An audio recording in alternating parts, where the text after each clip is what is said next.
Hello बच्चों, केम छो? जय स्वामीनारायण।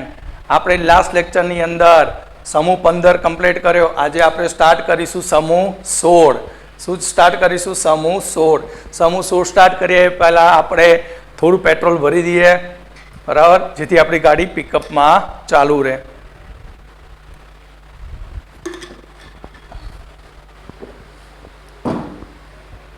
તો અહીંયા આપણે સ્ટાર્ટ કરીશું સમૂહ 15।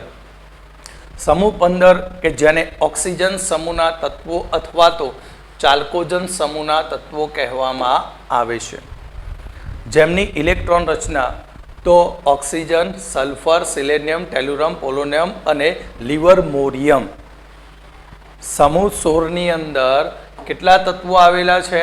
तो समूह 16 नी अंदर ऑक्सीजन, सल्फर, सिलेनियम, टेल्युरम, पोलोनियम अने लिवरमोरियम, जेमना परमाणु क्रमांक 8, 8, 18, 8 में 8 એટલે મેં શીખવાડ્યું 8 में 8, પછી 18, 18, 32 અને આ 32 ઉમેરતા જાઓ એટલે આપણને પરમાણુ ક્રમાંક મળે। મેં તમને સમૂહ 15 માં બી ફિક્સ પેટર્ન આપી હતી। પહેલાની ઇલેક્ટ્રોન રચના He2s 2p હોય તો He complete 2s2 2p4 8 electron છે। ત્યાર પછી neon Ni complete 3s2 3p4, selenium argon complete 3d10 4s2 4p4, ત્યાર પછી એ ટેલ્યુરિયમ krypton complete 4d10 5s2 5p4, ત્યાર પછી polonium xenon complete 4f14 5d10 6s2 6p4, livermorium radon complete 5f14 6d10 7s2 7p4। એટલે કે અહીં સામાન્ય ઇલેક્ટ્રોન રચના ઉપરથી start કરીને નીચેની તરફ જઈએ તો મુખ્ય ક્વોન્ટમાંક n વધતો જાય છે, માટે તેની સામાન્ય ઇલેક્ટ્રોન રચના ns2np4 પ્રકારની હોય છે। અહીં સલ્ફર, ઓક્સિજન એ અધાતુ તત્વો છે। સલ્ફર અને ઓક્સિજન અધાતુ તત્વ છે, જ્યારે સિલેનિયમ અને ટેલ્યુરિયમ અર્ધ ધાતુ તત્વો છે, જ્યારે પોલોનિયમ એ ધાતુ તત્વ જેનો અર્ધ આયુષ્ય સમય 13.8 દિવસનો છે। MCQ માટે ખાસ યાદ રાખવું પડે। ત્યાર પછી 100 પછીના બધા જ તત્વો અનયુરેનિયમ તત્વો છે, જેમની માત્રા મિલીગ્રામથી માઇક્રોગ્રામની વચ્ચે હોય। શોધાયા ખરા પણ એમનો કાંઈ ઉપયોગ થઈ શકે નહીં। કેમ? કારણ કે ખૂબ જ અલ્પ પ્રમાણમાં મળે। એટલે લિવરમોરિયમ એ વિશિષ્ટ ધાતુ છે, પરંતુ અર્ધ આયુષ્ય ખૂબ જ ઓછું હોવાથી તે ખૂબ જ ઓછા જથ્થામાં મળે છે। સમૂહ 16ના તત્વોના પ્રાપ્તિ સ્થાન, જેમાં આપણે ઓક્સિજનની વાત કરીએ તો ઓક્સિજન એ પૃથ્વીના પોપડાના દળથી 46% શુષ્ક 46.6% પૃથ્વીના પોપડાના દરમાંથી મળતો હોય છે, જ્યારે ડ્રાય હવામાંથી કદથી 20.946% જેટલો મળે। સલ્ફર પૃથ્વીના પોપડાના દરમાંથી સલ્ફરની પ્રચુરતા પ્રમાણ 0.03 થી 0.1% જેટલી, અને મોટા ભાગે સલ્ફેટ સંયોજનો જેવા કે gypsum CaSO4 2H2O, ઇપ્સમ salt MgSO4 7H2O, બેરાઇટ BaSO4 અને સલ્ફાઇડ સંયોજન જેમ કે ગેલિના PbS અને ઝિંક બ્લેન્ડ ZnS સ્વરૂપે મળે। આ ઉપરાંત આપણને સલ્ફર કોપર પાયરાઇડ CuFeS2 સ્વરૂપે, જ્વાળામુખીમાં સલ્ફરની અલ્પ માત્રા હાઇડ્રોજન સલ્ફાઇડ H2S સ્વરૂપે। આ ઉપરાંત આપણી બોડીમાં રહેલા કાર્બનિક પદાર્થો જેમ કે વાળ છે, ઊન છે, ત્યાર પછી પ્રાણીઓની અંદર ઈંડા, પ્રોટીન, લસણ, ડુંગળી, રાઈ વગેરેમાંથી આપણને સલ્ફર મળતું હોય છે।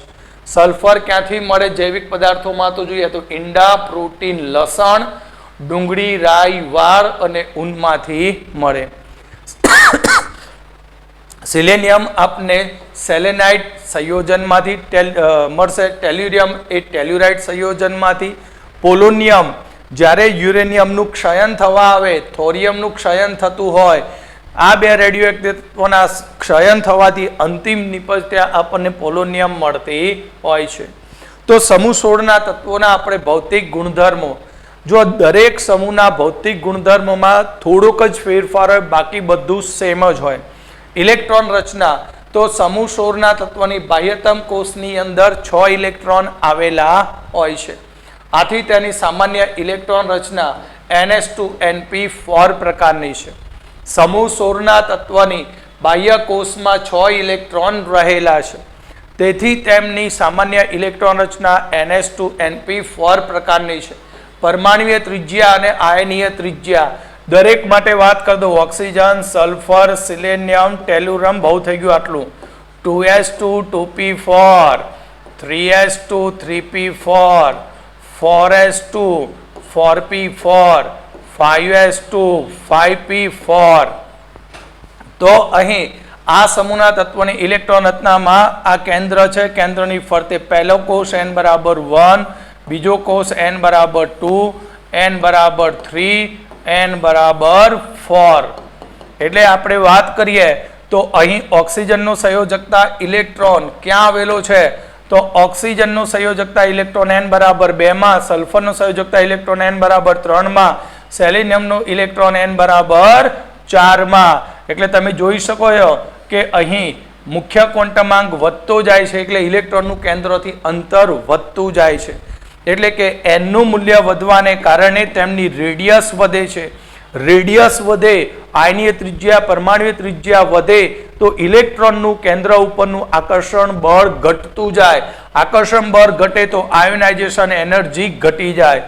આયનીકરણ એન્થાલ્પી ઘટે તો ઇલેક્ટ્રોનનું આકર્ષણ બળ ઘટે તો એની સાથે ઇલેક્ટ્રોગેન એન્થાલ્પી, ઇલેક્ટ્રો પ્રાપ્તિ એન્થાલ્પી ઘટતી હોય છે. અને વિદ્યુત ઋણતા, ઇલેક્ટ્રોનેગેટિવિટી એ બી શું થાય? ઘટી જાય. એટલે સમૂહમાં અહીં પરમાણુય ક્રમાંક વધતો જશે તેમ તેમ તેની ત્રિજ્યાનું મૂલ્ય વધતું જશે, પણ નીચે આવશે એટલે ત્રિજ્યાના મૂલ્યમાં થોડોક વધારો થશે. કેમ? કારણ કે ત્યાં ડી અને એફ કક્ષકો દ્વારા નિર્બળ શિલ્ડિંગ અસર ઉત્પન્ન થાય, પરિણામે સંયોજકતા ઇલેક્ટ્રોનનું કેન્દ્ર ઉપર આકર્ષણ બળ વધુ રહેતું હોય છે. તો હવે આપણે વારા પરથી એક એક આના ઉપરથી સમજણ પડી ગઈ. તો હવે બાકીનું બધું જ શોર્ટમાં ફટાફટ પૂરું થઈ જાય. સમૂહમાં ઉપરથી નીચેની તરફ જતા કોષની સંખ્યામાં વધારો થવાને લીધે તેમની પરમાણુય ત્રિજ્યા અને આયનીય ત્રિજ્યા વધતી જાય છે. જેમાં સમૂહમાં હંમેશા સૌથી પહેલું બેઠેલું તત્વ જે બી સમૂહનું હોય તેનું કદ સૌથી નાનું હોય છે. આયનીકરણ એન્થાલ્પી, આપણે જાણીએ છીએ કે સમૂહમાં ઉપરથી નીચેની તરફ જતા મુખ્ય અંક વધે છે, કોષનું કદ વધે છે, પરમાણુય કદ વધે. કદ વધે તો ઇલેક્ટ્રોન ઉપરનું આકર્ષણ બળ ઘટતું જાય, અને આકર્ષણ બળ ઘટે તો આયનીકરણ એન્થાલ્પીનું મૂલ્ય ઘટતું જાય છે. કેમ? કારણ કે કદ વધે છે. તો સમૂહના તત્વોની આયનીકરણ એન્થાલ્પીનું મૂલ્ય, સમૂહ 16ના તત્વોની આયનીકરણ એન્થાલ્પીનું મૂલ્ય સમૂહ 15ના તત્વોની આયનીકરણ એન્થાલ્પી કરતાં ઘણું ઓછું હોય છે. એનું કારણ શું? આપણે લાસ્ટ લેક્ચરમાં ભણી ગયા, આગળના 2 લેક્ચરમાં. સમૂહ 15ની ઇલેક્ટ્રોન રચના ns2np3 પ્રકારની છે અને p ની અંદર 3 ઇલેક્ટ્રોન છે. એટલે p કક્ષક અહીંયા અર્ધપૂર્ણ છે. કેવી છે? અર્ધપૂર્ણ. જ્યારે સમૂહ 16ની ઇલેક્ટ્રોન રચના ns2np4 પ્રકારની છે અને p ની અંદર અહીંયા એકમાં બક્કલગીરે એટલે એકમાં 2 ભેગા થાય, અપાકર્ષણ બળ વધતું હોય, માટે આની આયનીકરણ એન્થાલ્પી કરતા સમૂહ 15ની આયનીકરણ એન્થાલ્પી વધુ હોય, કારણ કે અર્ધપૂર્ણ હોવાથી તેને વિશિષ્ટ સ્થાયિત્વ આપે છે. ઇલેક્ટ્રોપ્રાપ્તિ એન્થાલ્પી, ઓક્સિજનની ઇલેક્ટ્રોપ્રાપ્તિ એન્થાલ્પી સલ્ફર કરતાં ઓછી હોય છે. અહીં ઇલેક્ટ્રોપ્રાપ્તિ એન્થાલ્પીનું મૂલ્ય ઓક્સિજનનું સલ્ફર કરતાં ઓછું હોય. કેમ બેટા? ધ્યાન રાખજો કે ઓક્સિજનની વાત કરું તો 2s2 2p4 ઇલેક્ટ્રોન રચના છે. એટલે આ ઓક્સિજન છે, ઓક્સિજનની ફરતે n બરાબર 1, n બરાબર 2, બરાબર.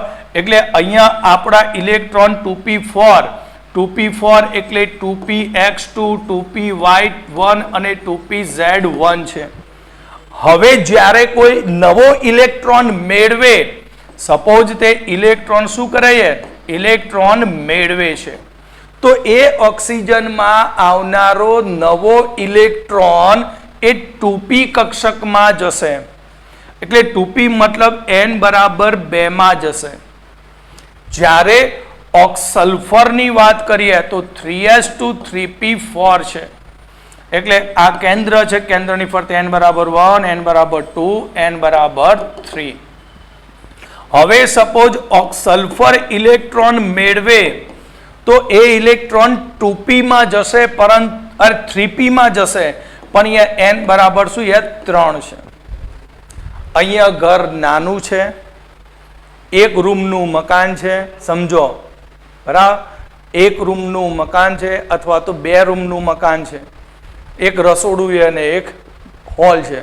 એમાં 4 આઈટમ તો છે જ પહેલેથી કેટલી છે? 4. હવે પાછી બીજી 2 આવે તો ઘરમાં ગીચતા ઉત્પન્ન થાય, ધક્કામુક્કી વધે.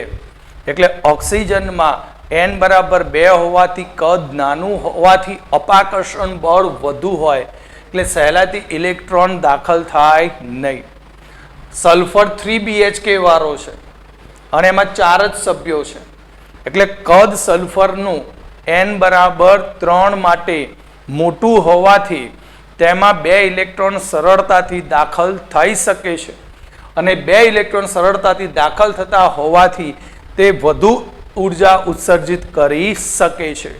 આ મેળવવાનો તો ખરો જ, પણ જે ઉર્જાનું ઉત્સર્જન કરવું છે તે ઓક્સિજન દ્વારા ઓછું થશે. કેમ? કારણ કે ઘરનું કકરાટ, નાના ઘરમાં 6 આઈટમ ભેગી કરે એટલે કકરાટ થાય, ધક્કામુક્કી થાય, ખોટી ઉર્જા વ્યય થાય. શાંત સમજાવવા માટે એટલે ઉર્જાનું સર્જન ઓછું કરે, મારી ભાષામાં સામાજિક. જ્યારે અહીંયા શું છે? ઘર મોટું છે, સહેલાથી 6 સભ્ય સમાવી શકે, એટલે ઉર્જા વધુ ઉત્સર્જિત થાય છે. જો કે સલ્ફરથી પોલોનિયમ તરફ જતા તેમના ઇલેક્ટ્રો પ્રાપ્તિ એન્થાલ્પીના મૂલ્યો ઓછા ઋણ થતા હોય છે.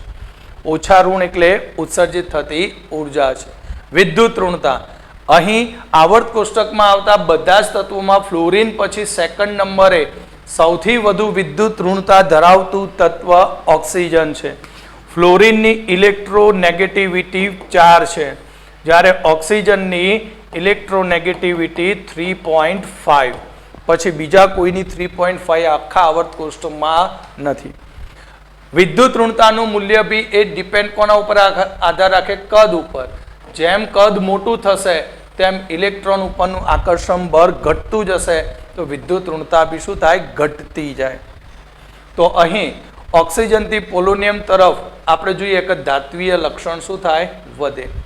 સલ્ફર ઓક્સિજન અધાતુ તત્વ, સેલેનિયમ ટેલ્યુરિયમ અર્ધધાતુ તત્વ અને પોલોનિયમ એ ધાતુ તત્વ છે. ગલન બિંદુ અને ઉત્કલન બિંદુ. સમૂહમાં ઉપરથી નીચેની તરફ જતા ગલન બિંદુ અને ઉત્કલન બિંદુમાં વધારો થાય છે.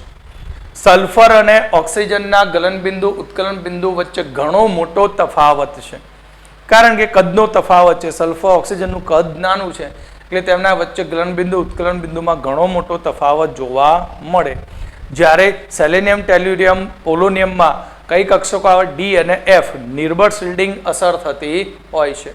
ઘનતા, સમૂહમાં ઉપરથી નીચેની તરફ જતા પરમાણ્વીય ક્રમાંક વધતા કેન્દ્રનો ધન વીજભાર વધે, દોડ વધે, સાથે સાથે કદમાં વધારો થાય, પણ કદની સાપેક્ષમાં દળનો વધારો મોટો હોય છે.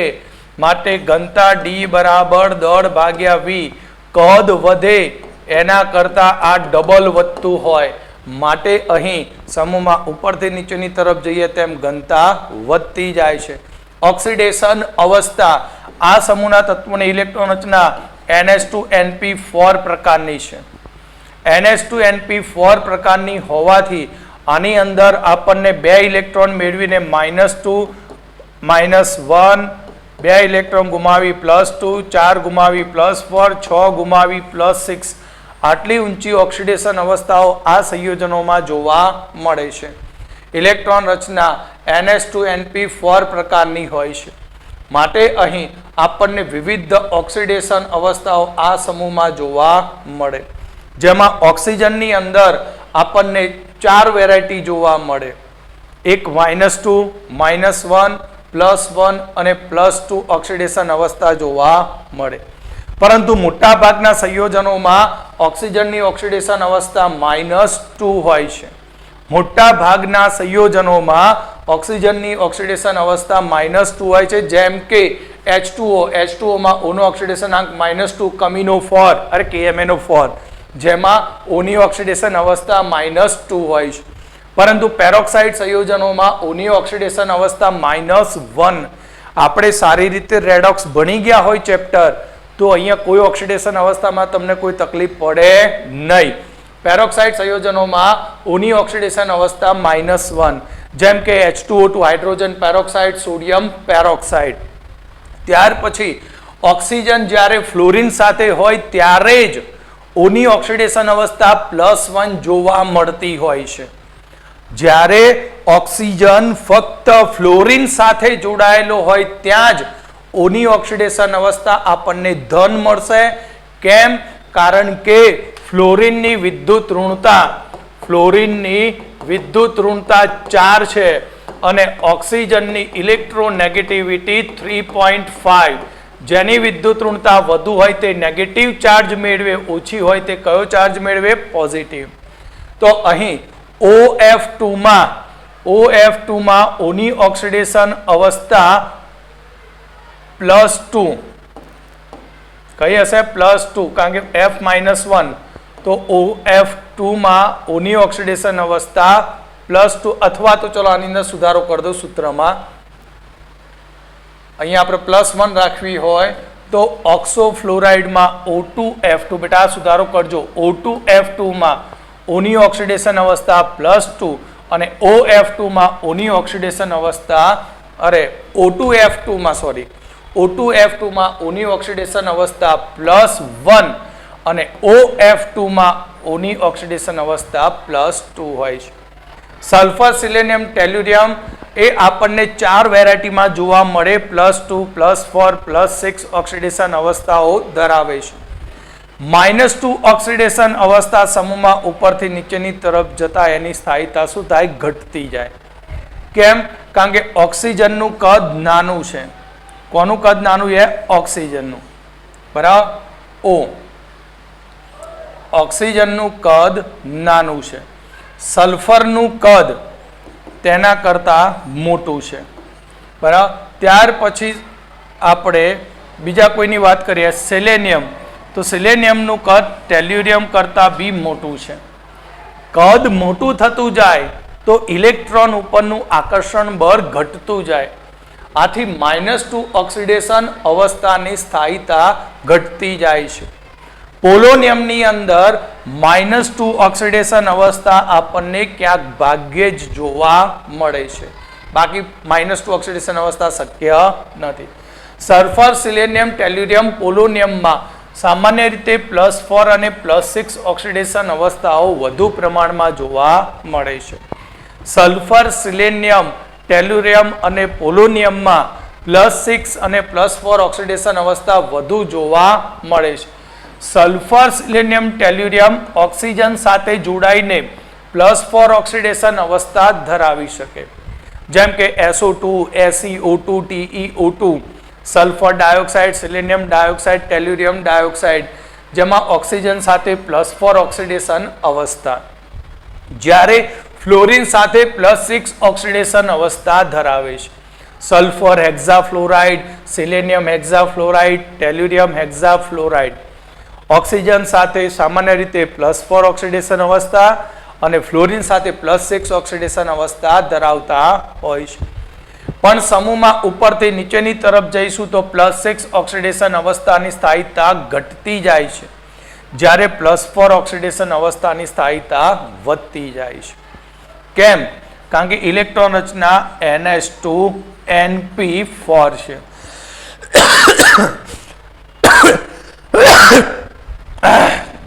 જય સ્વામિનારાયણ.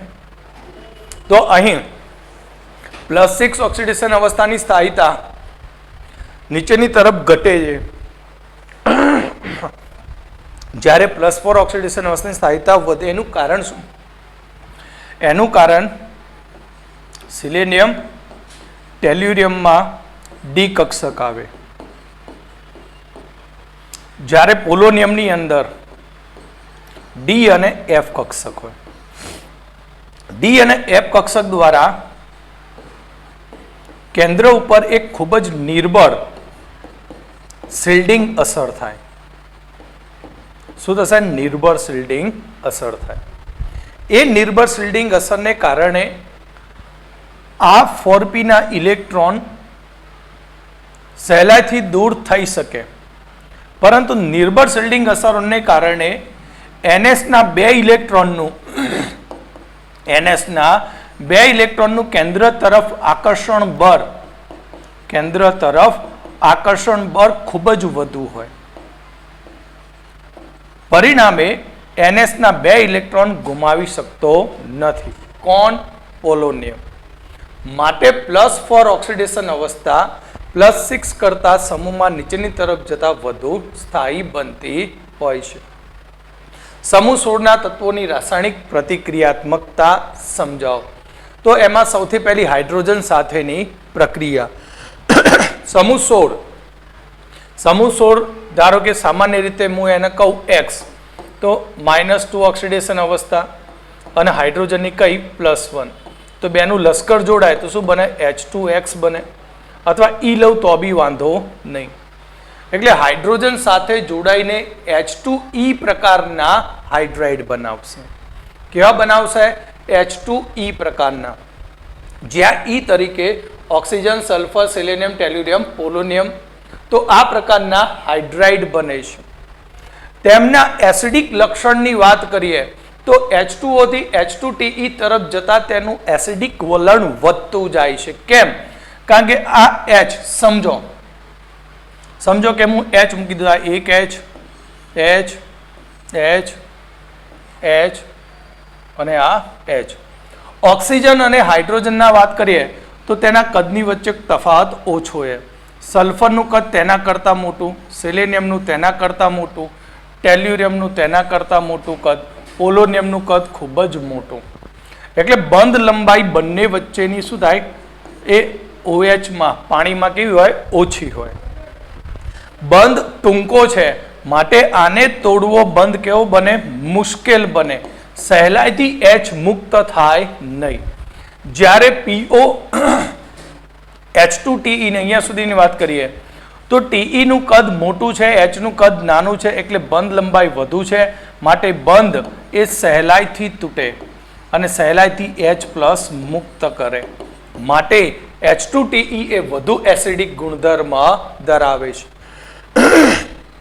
તો એસિડિક લાક્ષણિકતાનો ક્રમ સમૂહમાં ઉપરથી નીચેની તરફ જઈએ તેમ He બંધની બંધ એન્થાલ્પીના મૂલ્યોના ઘટાડા સાથે સમજાવી શકાય. જે મેં તમને સમજાવી દીધું આકૃતિ સાથે.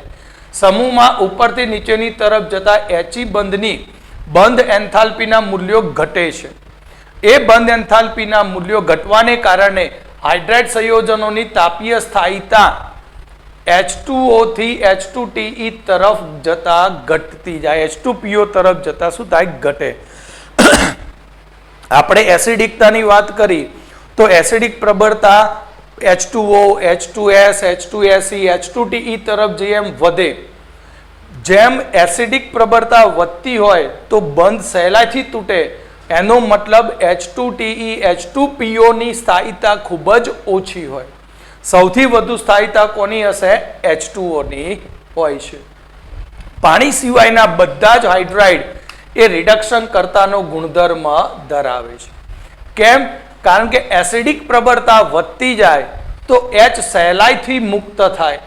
H જેટલો સહેલાઈથી મુક્ત થશે તેમ રિડક્શન કરતાનો ગુણ વધતો જશે.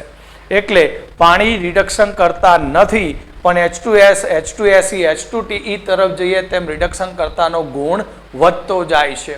તો અહીંયા ખાસ યાદ રાખજો, બંધ વિયોજન એન્થાલ્પી સૌથી વધુ કોની? H2O ની, પછી H2PO તરફ જતા ઘટતી જાય. બંધ વિયોજન એન્થાલ્પી વધતી જાય તો સ્થાયીતા બી વધતી જાય. સ્થાયીતા વધતી જાય તો એનાથી વિરુદ્ધ રિડક્શન કરતાનો ગુણ ઘટતો જાય. એટલે કે H2PO તરફ જતા રિડક્શન કરતાનો ગુણ વધે અને પાણીનું રિડક્શન કરતાનો ગુણ સૌથી ઓછો બનતો હોય છે. એસિડિક પ્રબળતા રિડક્શન કરતાની જેમ જ અનુસરે. જે સહેલાઈથી H ગુમાવે તે સારો રિડક્શન કરતા કહેવાય. એટલે H2O થી H2S, H2TeS, H2Te અને H2PO તરફ જતા એસિડિક પ્રબળતા અને રિડક્શન કરતાનો ગુણ વધતો જાય છે. ઓકે, તો આપણે આગળ વધીએ. ચલો હવે આગળ આપણે ઓક્સિજન સાથેની પ્રતિક્રિયાત્મકતા. તો આ સમૂહના બધા જ તત્વો જે ઓક્સિજન સાથે સંયોજાઈને ડાયોક્સાઇડ અને ટ્રાયોક્સાઇડ પ્રકારના ઓક્સાઇડ સંયોજનો બનાવે છે. જ્યાં E તરીકે સલ્ફર, સિલેનિયમ, ટેલ્યુરિયમ અને પોલોનિયમ. જો ઓક્સિજન હોય અને O2 સાથે જોડાય તો ઓઝોન બને. સલ્ફર હોય તો સલ્ફર ડાયોક્સાઇડ. તો ઓઝોન અને સલ્ફર ડાયોક્સાઇડ બંને વાયુ સ્વરૂપે છે, જ્યારે સિલેનિયમ ડાયોક્સાઇડ એ ઘન સ્વરૂપે હોય છે. આ ડાયોક્સાઇડનું રિડક્શન કરતાનો ગુણધર્મ SO2 થી TeO2 તરફ જતા ઘટતો જાય છે.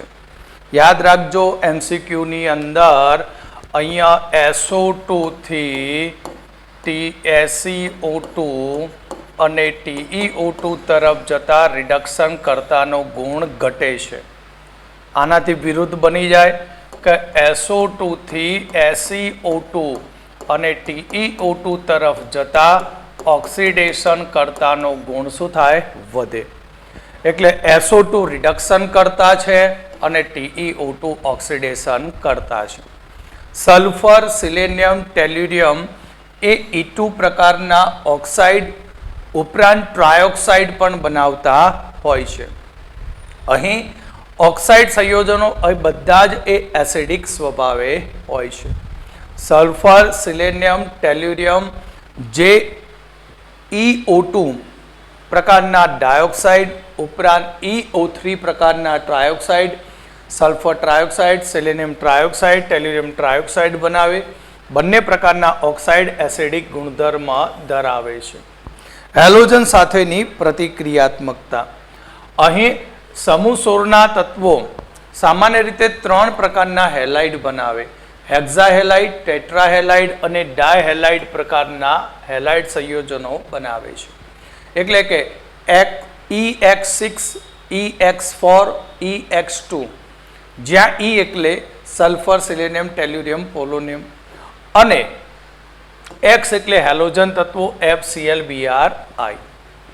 હેલાઇડ સંયોજનોની સ્થાયીતાનો ક્રમ જોઈએ તો F- Cl- Br- I-. સ્થાયીતા F- ની સૌથી વધુ હોય છે. કેમ? કારણ કે તેનું કદ નાનું હોય છે, વિદ્યુત ઋણતા વધુ હોય છે. પરંતુ FClBrI તરફ જતા અહીં I નું કદ વધતું જાય છે, માટે તેની સ્થાયીતા ઘટતી જાય છે. હેલાઇડ સંયોજનો પૈકી માત્ર હેક્ઝાફ્લોરાઇડ સંયોજનો જ સ્થાયી છે. કેમ? કારણ કે બાકીની આઇટમો ઋણ આયનો એ કદમાં મોટી હોય. કદમાં મોટી હોય તો એક જ એલિમેન્ટ ઉપર તેની ગીચતા વધે. એક નાનું હોય એની ઉપર 6 જણા બેસી જાય પોપટની જેમ મોટા કદના, તો ગીચતા શું થાય? વધી જાય. માટે ફક્ત આપણને હેક્ઝાફ્લોરાઇડ સંયોજનો મળે. બધા જ હેક્ઝાફ્લોરાઇડ સંયોજનો વાયુરૂપ અવસ્થામાં અષ્ટફલકીય બંધારણ ધરાવે અને તેમના સંકરણ sp3d2 પ્રકારના હોય છે. બરાબર, આપણા લેફ્ટીજીએ પણ રાઈટમાં થોડો ચાન્સ મારીએ, આવડી જાય તો 2 હાથથી લખતા.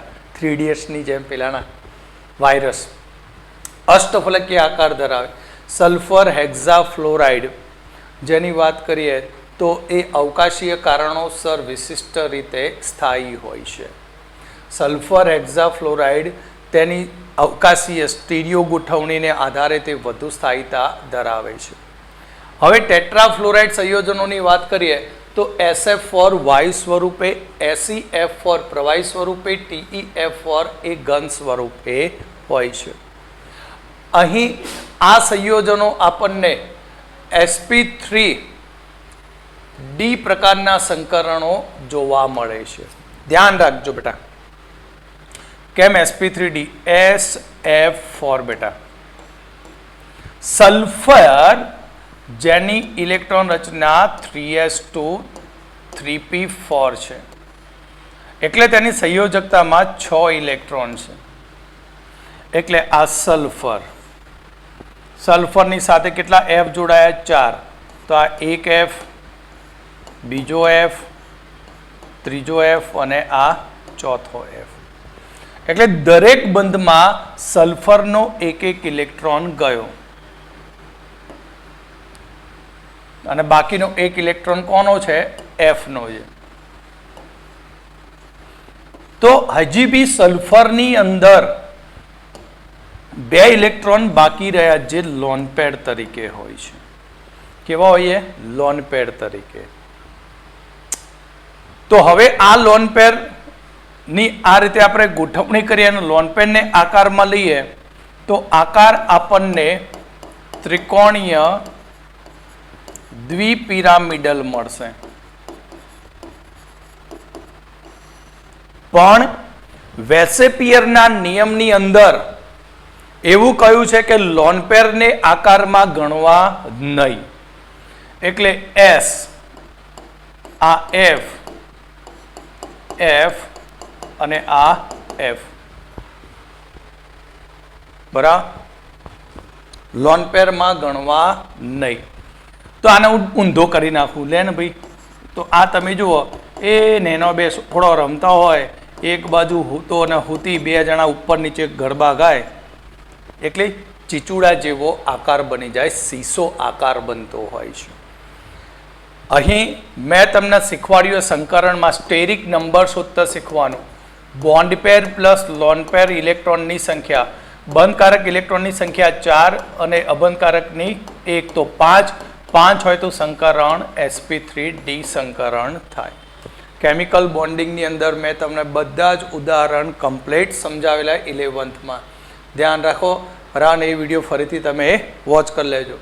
તો અહીંયા આપણે વાત કરીએ તો અહીં સંકરણ કયું જોવા મળે? હેક્ઝાફ્લોરાઇડમાં આ સંયોજનોમાં ટેટ્રાફ્લોરાઇડમાં sp3d પ્રકારનું ત્રિકોણીય દ્વિપિરામિડલ આકાર થવો જોઈએ, પરંતુ એક અબંધકારક ઇલેક્ટ્રોન યુગ્મ છે અને તે અહીંયા આપણને એક્ઝિયલ બરાબર, ઇક્વાટોરિયલ અને એક્ઝિયલ વિષુવવૃત્તીય અને નિરાક્ષીય સ્થાનો એ રીતે હોય, જેમાં લોન પેર એ નિરાક્ષી સ્થાન ઉપર ગોઠવાય માટે તેનો આકાર આ રહેતો નથી, પરંતુ આકાર ચીચવો એટલે કે સીસો આકાર જોવા મળે છે.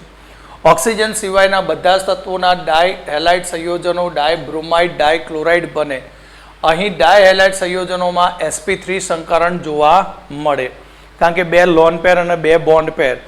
SN થાય 4 બરાબર, ડાયહેલાઇડ MCl2 સમજો, તો MCl2 હોય તો 2 બંધ બોન્ડ પેરના 2 ઇલેક્ટ્રોન, લોન પેરના 2 ઇલેક્ટ્રોન, માટે ટોટલ 4 ઇલેક્ટ્રોન. સ્ટેરિક નંબર 4 થાય તો સંકરણ થશે sp3. કયું સંકરણ થાય? sp3 સંકરણ થાય. એટલે આકાર સમચતુષ્ફલક કે બંધારણનો હોવો જોઈએ. ખૂબ જ જાણીતા મોનોહેલાઇડ સંયોજનો એ દ્વિપરમાણુક અણુ સ્વરૂપે હોય છે, જેમ કે S2F2, S2Cl2, S2Br2, Se2Cl2, Se2Br2 દ્વિપરમાણુક અણુ સ્વરૂપે હોય છે. અને આ દ્વિપરમાણુક અણુ રિએક્શન પામે ત્યારે તેમાં ઓક્સિડેશનાંકમાં ડિસ્પ્રોપોર્શન થતું હોય છે. સિલેનિયમમાં આનો ઓક્સિડેશનાંક -1 તો આ +1, પરંતુ આ -1 તો આ બને +4 ના આ થઈ જશે 0. +1 થી 0, +1 થી +4 ઓક્સિડેશન બી થાય અને રિડક્શન બી થતું હોય છે. ઓક્સિજનની બનાવટ, ગુણધર્મ અને તેના ઉપયોગ. તો ઓક્સિજન સંયોજન શામાંથી, ઓક્સિજન વાયુ શામાંથી બને? તો ઓક્સિજન યુક્ત ક્ષારો જેવા કે ક્લોરેટ, નાઇટ્રેટ અને પરમેંગનેટને ગરમ કરવાથી આપણને ડાયઓક્સિજન મળે છે. કયા સંયોજનો? Chlorate ClO3-, nitrate NO3-, permanganate MnO4- પ્રકારના જે બી સોલ્ટ હોય તેના ગરમ કરવાથી આપણને સંયોજન મળતા હોય છે. જેમ કે પોટેશિયમ ક્લોરેટને MnO2ની હાજરીમાં ગરમ કરતા KCl+ ડાયઓક્સિજન મળે છે. આ ઉપરાંત વિદ્યુત રાસાયણિક શ્રેણીમાં ધાતુના ઓક્સાઇડ સંયોજનો તથા કેટલીક ધાતુઓના ઉચ્ચતર ઓક્સાઇડ સંયોજનોના ઉષ્મીય વિઘટનથી બી આપણને ડાયઓક્સિજન વાયુ મળે.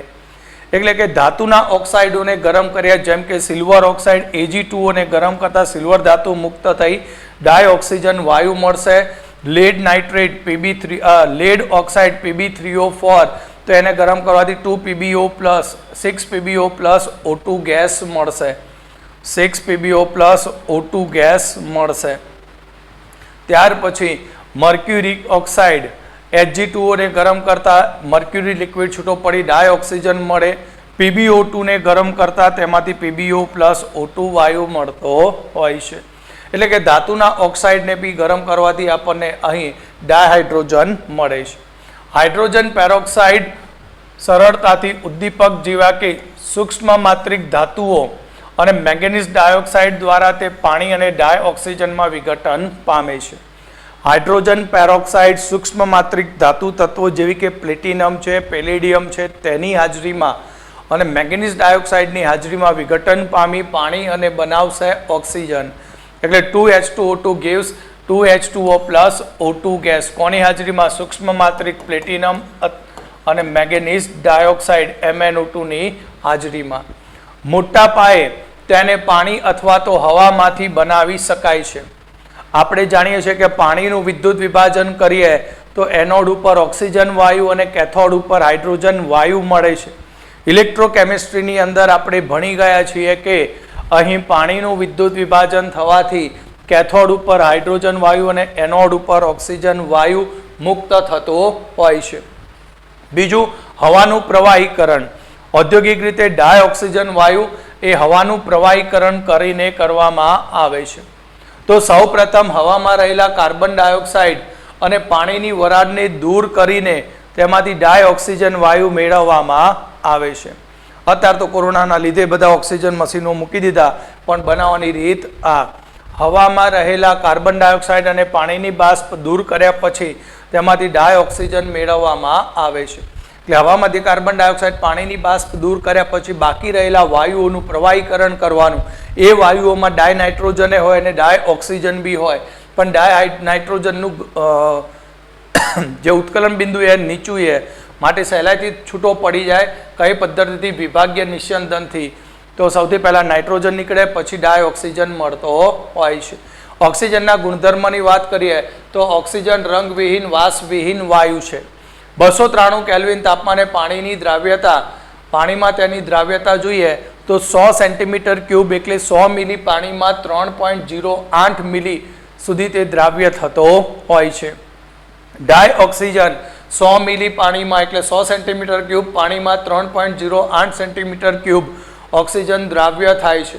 તે સમુદ્ર અને જલીય જીવનો માટે આટલો ઓક્સિજન પૂરતો છે. 90 કેલ્વિન તાપમાને તે પ્રવાહીકરણ પામે છે અને 55 કેલ્વિન તાપમાને તે ઘન સ્વરૂપે રૂપાંતરિત થાય છે. આ બંને ટેમ્પરેચર યાદ રાખજો MCQ માટે. કયા ટેમ્પરેચરે પ્રવાહીકરણ પામશે? 90 કેલ્વિને અને 55 કેલ્વિને તે ઠરી જતો હોય છે. ઓક્સિજનના 3 સમસ્થાનિકો બને: ઓક્સિજન 16, 17 અને 18. ઓક્સિજન 16, ઓક્સિજન 17 અને ઓક્સિજન 18. આમ ઓક્સિજનના 3 સમસ્થાનિકો હોય છે. બેકી સંખ્યામાં ઇલેક્ટ્રોન હોવાથી ઓક્સિજન એ આણ્વીય O2 સ્વરૂપે અસ્તિત્વ ધરાવે અને અનુચુંબકીય ગુણધર્મ ધરાવે છે. અહીં O2 જે અનુચુંબકીય ગુણધર્મ ધરાવતો હોય છે અને દ્વિઅણુ સ્વરૂપે અસ્તિત્વ ધરાવે છે. ડાયઓક્સિજન કેટલીક ધાતુઓ જેવી કે ઓરમ અને પ્લેટિનમ અને કેટલીક નિષ્ક્રિય ધાતુઓ સિવાયની બાકીની બધી જ ધાતુઓનું ઓક્સાઇડમાં રૂપાંતર કરી શકે છે. ડાયઓક્સિજન કેટલીક ધાતુઓ જેવી કે ઓરમ, પ્લેટિનમ અને ઉમદા વાયુ સિવાયના બાકીના બધા જ ધાતુ અને અધાતુ સાથે સંયોજાઈને તે ઓક્સાઇડ બનાવતો હોય છે. અહીં જ્યારે ઓક્સાઇડ બને ત્યારે તે પ્રક્રિયા ઉષ્માક્ષેપક હોય છે અને તે પ્રક્રિયાને ટકાવી રાખવા માટે મદદરૂપ થતું હોય છે. એટલે કાર્બનનું દહન ઓક્સિજનની હાજરીમાં કરીએ તો કાર્બન ડાયોક્સાઇડ બને, પણ એ કાર્બન પૂરેપૂરો સળગાવવા માટે વધુ ઉર્જાની જરૂર પડે. પણ કાર્બન સળગતો હોય ઓક્સિજનની હાજરીમાં ત્યારે ઉષ્મા મુક્ત થાય અને એ મુક્ત થતી ઉષ્મા એ કાર્બનનું વધુ દહન કરવામાં મદદરૂપ થતી હોય છે. એટલે અહીં પ્રક્રિયા શરૂ થવા માટે કેટલીક બાહ્ય ઉર્જાની જરૂર પડે. અને પછી પ્રક્રિયા શરૂ થઈ પછી કોઈ ઉર્જા આપવાની જરૂર પડતી નથી. કેમ? કારણ કે ઓક્સિજન દ્વિબંધની બંધ એન્થાલ્પીનું મૂલ્ય 493.4 કિલો જૂલ પ્રતિ મોલ છે. હવે ઓક્સિજન દહનમાં ભાગ લે ત્યારે આ બંધ તૂટે અને એ બંધ તૂટવાને લીધે ઘણી ઉર્જા ઉત્સર્જિત થતી હોય છે. આથી ડાયઓક્સિજન ધાતુઓ, અધાતુઓ અને અન્ય સંયોજનો સાથે પ્રક્રિયા આપે છે. જેમ કે કેલ્શિયમની ડાયોક્સિજન સાથે પ્રક્રિયા કરતા કેલ્શિયમ ઓક્સાઇડ બને, 2Ca+O2 gives 2CaO. એલ્યુમિનિયમ સાથે પ્રક્રિયા કરે 4Al+3O2 તો Al2O3 બને. P4+ અધાતુ P4+5O2 સાથે પ્રક્રિયા કરે તો P4O10 બને. કાર્બન અધાતુ સાથે પ્રક્રિયા કરી કાર્બન ડાયોક્સાઇડ. ઝિંક સલ્ફાઇડ ZnSની 3O2 સાથે પ્રક્રિયા કરતા zinc oxide plus sulphur dioxide છૂટો પડે. મિથેનનું ઓક્સિજનની હાજરીમાં દહન થતા CO2 અને પાણી મુક્ત થતું હોય છે. ઓકે, તો આ હતી ઓક્સિજનની ધાતુ, અધાતુ અને અન્ય સંયોજન સાથેની પ્રક્રિયાઓ. તો ચલો આગળ આપણે વધીએ. તો કેટલાક સંયોજનોનું ઉદ્દીપકીય ઓક્સિડેશન થાય છે. કેટલાક સંયોજનોનું ઉદ્દીપકીય ઓક્સિડેશન થાય, જેમ કે સલ્ફર ડાયોક્સાઇડની ડાયોક્સિજન સાથે V2O5 ની હાજરીમાં ઓક્સિડેશન થાય તો સલ્ફર ટ્રાયોક્સાઇડ બને. સલ્ફ્યુરિક એસિડના ઉત્પાદનની સંપર્ક વિધિની અંદર અહીંયા ઉદ્દીપકીય ઓક્સિડેશન થતું હોય છે. ત્યાર પછી એ ડેકન પદ્ધતિ ક્લોરીન વાયુ મેળવવાની રીત છે. આગળ આપણે ભણીશું આ બંને રીતો કે 4 મોલ HCl ની O2 સાથે પ્રક્રિયા કરીએ કોની હાજરીમાં? CuCl2 ની હાજરીમાં, તો ત્યાં આપણને 2Cl2 + 2H2O ક્લોરીન વાયુ મળે. ઉપયોગ શું? તો ઓક્સિજનના ઉપયોગ તો બધાને યાદ હોય જ. એક તો શ્વસન અને દહન પ્રક્રિયામાં તેનો ઉપયોગ થાય. જ્યારે ગેસ વેલ્ડિંગ કરતા હોય ત્યારે એસિટિલિન વાયુ ઓક્સિજનની હાજરીમાં સળગે ત્યારે ઓક્સી એસિટિલિન જ્યોત બને. એ ઓક્સી એસિટિલિન જ્યોત એ ગેસ વેલ્ડિંગમાં ઉપયોગી બનતી હોય છે. અનેક ધાતુઓના ઉત્પાદનમાં તથા સ્ટીલના ઉત્પાદનમાં તેનો ઉપયોગ થાય છે. બીજો ઉપયોગ હોસ્પિટલની અંદર પ્રાણીઓને બચાવવા માટે, માનવીને બચાવવા માટે, બરાબર, ખૂબ જ ઊંચાઈએ જતા હોય અથવા ખૂબ જ ઊંડાણમાં જતા હોય ત્યારે ઓક્સિજનની જરૂર પડે. પર્વતારોહકો જ્યારે ખૂબ જ ઊંચાઈએ જાય ત્યારે ઓક્સિજનના સિલિન્ડરનો ઉપયોગ કરે. બળતણમાં બી ઓક્સિજનનો ઉપયોગ થાય.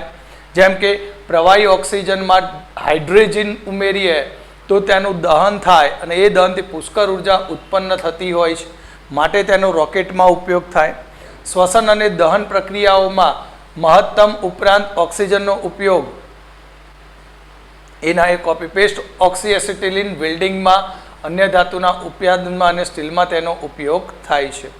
ચલો આ તો એના ફરીથી બે વખત કોપી પેસ્ટ થઈ ગયું. ઓક્સાઇડ સંયોજનો વિશે લખો. મેન અગત્યનો ટોપિક ઓક્સાઇડ આપણા જોડે જુદા જુદા પ્રકારના હોય. એસિડિક ઓક્સાઇડ, બેઝિક ઓક્સાઇડ, તટસ્થ ઓક્સાઇડ, મિશ્ર ઓક્સાઇડ, બરાબર, અને સબ ઓક્સાઇડ. તો 5 પ્રકારના ઓક્સાઇડ હોય. તો આ ઓક્સાઇડને કેવી રીતે પારખી શકાય?